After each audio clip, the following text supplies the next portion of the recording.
Yo tout le monde, voici mon record des jours 14 à jour 16. Bon, je vais couvrir cette fois-ci 3 jours en même temps. Eh bien, il s'est passé quelques petites choses. En fait, depuis cette semaine, du coup du lundi, voire du dimanche jusqu'à aujourd'hui on est un jeudi soir, eh bien j'ai vraiment eu beaucoup envie de fumer. J'avais l'impression que je me retrouvais au début du challenge, que je me retrouvais au jour 1 où je devais vraiment combattre ce sevrage soudain et intense. Et là, j'ai retrouvé ces mêmes sensations-là. Je suis un peu étonné. Après, ça fait longtemps que j'ai pas vécu de sevrage aussi fort.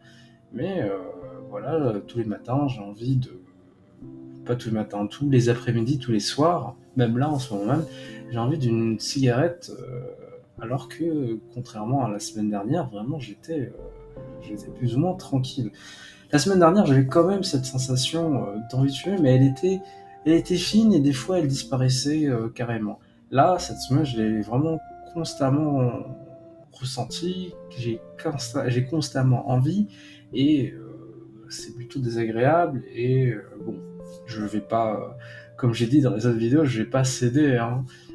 C'est juste que dans ce rapport, je dis exactement ce que je ressens et là, ce que j'ai ressenti ces 3 derniers jours, c'est vraiment une envie de fumer. J'avais tellement envie de fumer que je me mettais à boire beaucoup d'eau pour en quelque sorte faire passer l'envie et j'ai aussi beaucoup mangé. J'aurais aimé compenser ça autrement, mais bon, au moins j'ai accompli mon objectif de ne pas fumer et ça me fait penser à un autre challenge. Je pense que mon prochain challenge ce sera un challenge sur l'alimentation parce que après la cigarette, l'alimentation c'est vraiment quelque chose que je veux régler chez moi. Enfin bon, ça c'est encore une autre histoire, mais je vais quand même essayer d'avoir une bonne alimentation, en tout cas une meilleure alimentation dans les jours qui viennent. Du coup voilà, je compense avec de la nourriture, mais les meilleures façons de compenser, hein, soyez-en conscients, c'est de faire des choses saines que vous aimez. La nourriture, en vrai, il y a des nourritures que j'aime hein, et qui sont saines, c'est juste que je ne les choisis pas forcément. Mais par exemple, le poisson, j'adore ça. Il y a quelques légumes que j'aime, mais voilà, je vais pas me faire faut pas se faire des kebabs ou des trucs comme ça. Enfin, faut pas. Il faut se le faire occasionnellement, mais pas vraiment trop souvent, quoi. Mais moi, j'ai vraiment compensé avec de la nourriture. Je me suis mis à manger gras, je me suis mis à manger beaucoup de sucre. Euh, voilà, je pense que, non, je me suis posé tout à l'heure, j'ai pris un peu, et bon, ça me dérange un peu, mais bon, si c'est les conséquences pour arrêter de fumer pour toujours, eh bien, j'accepte ces conséquences, et de toute façon, je vais répondre à ces conséquences rapidement par rapport à mes actions. Mes actions, c'est je vais réguler mon alimentation, mais je vais continuer les bonnes habitudes que je suis tous les jours, c'est-à-dire faire du sport, faire de la méditation et toujours développer ces projets personnels qui me tiennent à cœur à côté. Ces projets personnels que je vais peut-être un jour vous livrer, mais en tout cas là je veux vraiment faire des vidéos focus sur la cigarette et sur mon ressenti. Voilà, du coup les jours qui arrivent, peut-être que ça va se calmer, peut-être pas, je ne sais pas, mais on verra. Là on est au jour 16, on est à plus de la moitié du challenge. Vous vous rendez compte? À plus de la moitié du challenge, j'ai encore envie de fumer, mais ça c'est pas grave. Ce qui compte c'est toute la progression que j'ai fait. Ce qui compte c'est la moitié que j'ai fait. J'ai fait la moitié du chemin, et cette moitié du chemin j'ai ressenti chaque jour à sa propre façon. Chaque jour était une aventure et je l'ai vécu et c'est comme ça que c'est cette mentalité qui me permet de progresser. Parce que si je peux dire un autre conseil, quand on a des grands objectifs, le plus efficace et en fait ce qui marche tout le temps, c'est de se découper les objectifs en petits objectifs atteignables et visualisables, où les conséquences sont visualisables directement. Là, j'ai fait un challenge, ne pas fumer pendant 31 jours. Eh bien, au lieu de voir le tout, au lieu de voir le bout de la montagne directement, il faut regarder chaque petit pas qu'on fait. Et pour moi, chaque petit pas, en fait, c'est des journées.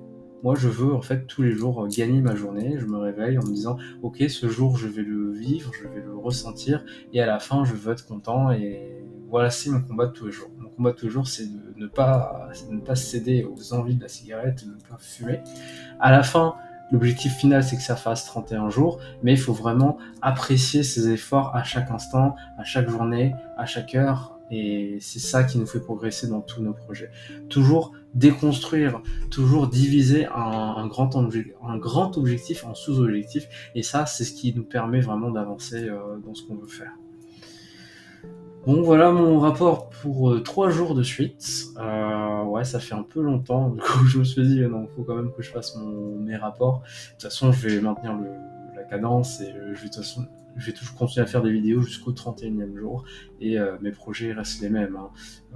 Il y aura le 31, le jour de la victoire. Et il y aura aussi la vidéo dédiée aux gens qui veulent arrêter de fumer, mais qui reprennent tout le temps. Je veux vraiment faire une vidéo dédiée à ça. Et j'aurai mon ressenti, mais je vais aussi citer des livres, j'ai aussi cité plein de vidéos, ça va vraiment être sympa et j'espère vraiment que ça va apporter de la valeur aux gens qui veulent arrêter définitivement de fumer, mais qui n'arrêtent pas de reprendre. Sur ce, merci à toi pour ton soutien, merci de me regarder, merci d'avoir cliqué. Et écoute, je te propose... Non, je te propose pas. Je te souhaite la meilleure des journées et que tes projets s'accomplissent, que tu mettes les larmes et le sang qu'il faut dans tes projets, que tu y éprouves aussi du plaisir. C'est très important d'apprécier le moment présent. C'est très important de vivre le moment présent et même si c'est de la douleur, eh bien il faut se rendre compte de cette douleur et savoir que c'est pour le meilleur. Il faut même apprécier à aimer la douleur. Il faut apprendre à aimer la douleur et là c'est ce qui nous permettra de voler vers d'autres cieux. Enfin bon, c'était le moment un peu philo, un peu perché de ma part. Bon, je suis un peu fatigué. Bref, bonne journée ou bonne soirée et à plus. Tchuss.